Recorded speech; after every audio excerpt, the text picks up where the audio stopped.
What if you were to wake up one day and find that the very chemicals you rely on and the electronics you depend on were making you terribly sick? I would never have thought this could happen, not just to me, but to anyone. I'm allergic to all chemicals and electronics, including unseen microwaves. Inside my body is an uncomfortable, isolating, and sometimes a scary place to be, and there is no escape. I am determined to overcome this illness. Roxanne, Edmonton, Alberta. People who suffer from an environmental illness, such as multiple chemical sensitivity or electromagnetic hypersensitivity, begin to have adverse reactions to everyday things that never bothered them before, things that most people would never think about. I started to have severe migraines. I couldn't track down the source. I was told by an optometrist that it was my eyes that were causing the problem. It was almost a year before we figured out that it was being caused by the cleaning products being used in our office. Somewhere in that year, I started to react very badly.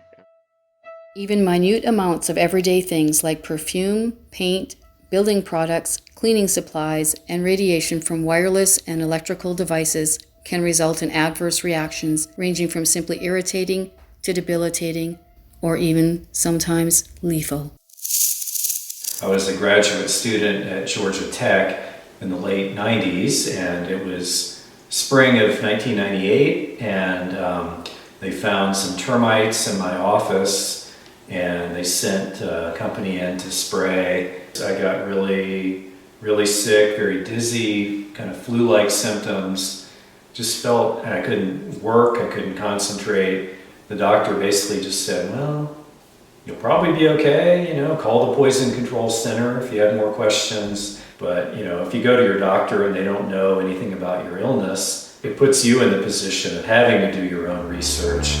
If doctors were aware of it, if people were aware of it, then, it wouldn't be hard to diagnose because the symptoms are pretty obvious. People who suffer from these toxically induced conditions consistently have a difficult time getting help from the medical community. Doctors are often mystified and frustrated trying to diagnose and treat these patients. They are left to lead a life of isolation without the care they require for a better quality of life. I've had MCS since I was 17, so that would be 41 years. I think it was 1996 when I began to react to electrical things, television, space heaters, computers. Cooking. Yeah, cooking. And you can't use gas, and you can't use electricity, so that really puts you in a bind. If you have air quality problems, you can't really use a wood stove or something like that, so you almost have to have somebody else do cooking for you. My spine is collapsing from osteoporosis, so it's hard to wash clothes, it's hard to make food. I can get services here where I am. I qualify here because the program is different than where I was before, but I don't have anywhere fit to live and I can't keep warm. So people say, well, which is worse? And I think, which is worse? Is it worse to live in housing that makes you sick and freeze to death, and you can get enough care that people can stay with you at night and stay with you in the day and help you with your needs? Or, is it better to be somewhere where you can have heat and you can keep warm and you're in a much milder climate and you have a better house, but there's absolutely no way to qualify within the state government system to get any kind of funding so you can have help?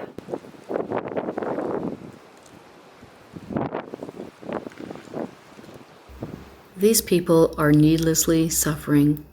As they try to navigate the medical and disability system, many lose their employment, support systems, the ability to function and contribute to society. They are left to make hard decisions as they approach their older years. There are a lot of requests by people with this disease for advice about how to find a sympathetic doctor, because they want to be able to get medicine in advance if they can't stand one more winter, or if they can't stand one more blow to their health and stamina, they want a way out. That doesn't exist. Yeah, because of my level of chemical sensitivity, I could never live in like a nursing home or assisted care facility. The suffering that would cause me would, in my opinion, be worse than death.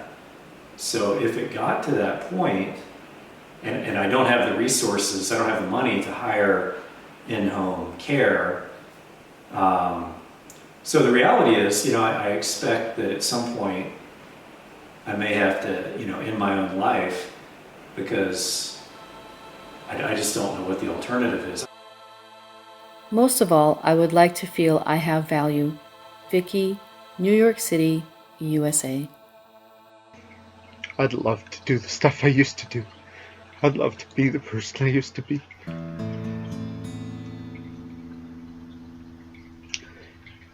I know it's hard to be around me when you knew me before, and now I'm sick and I can't do the stuff I used to do. But it's still me. I'm still here.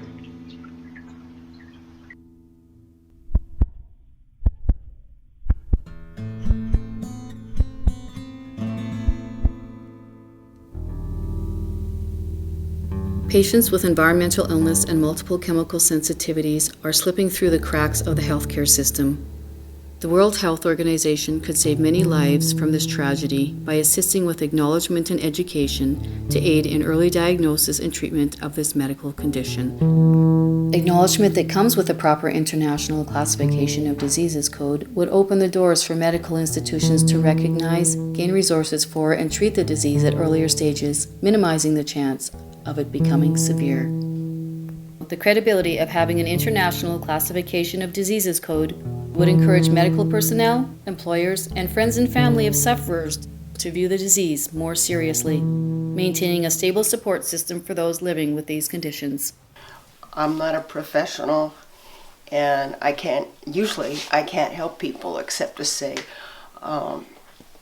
yeah, I know, you really are going through this. It really is an illness, and it turns into a disability, and we got to get our feet on the ground and figure out how you're going to live your life now that this affects you. And I wish we did have professional helpers, rehab specialists and doctors and so forth, but we really don't. In a sense, it's kind of an underground population or underground disability. Ultimately, none of us are getting out of this alive, and I would just like whatever time I have to be as decent and dignified and healthy as can be.